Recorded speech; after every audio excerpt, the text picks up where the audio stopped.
Balik, balik, balik, balik. Balik, parut bentat. Parut bentat, balik. Balik, balik dulu. Belah sana ada makan lagi. Nak kena balik ke parut bentat ni? Balik parut bentat. Kau ni macam-macam sungguh. Mana nak parut bentat ni? Ada sana. Alhamdulillah. Saya berhasilkan seman. Bombastik, fantastik review tu kan. Bombastik, fantastik. Kena review. Kita review dulu dekat unit health settlement ni.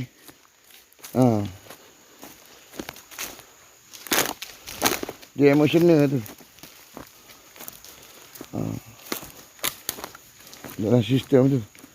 Sistem supporting staff emotional. Macam mana ni? Aku pun tak faham juga. Tiba-tiba kelompok ni mari nak kena curi.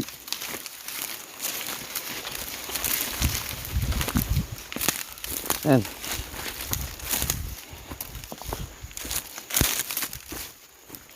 Jadi satu kewajipan lah.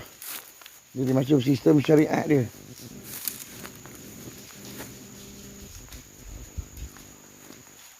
Untuk curi benda tu.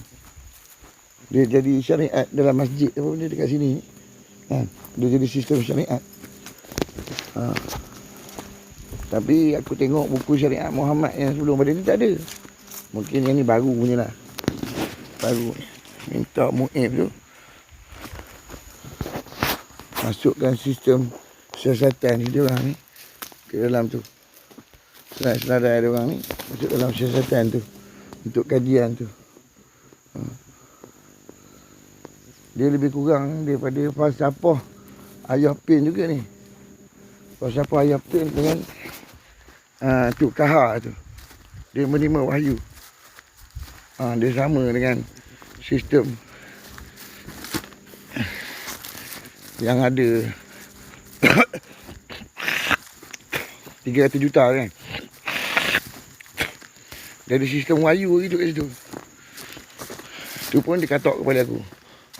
Besi, hollow. 12 kot. Y12. Patah dengan aku.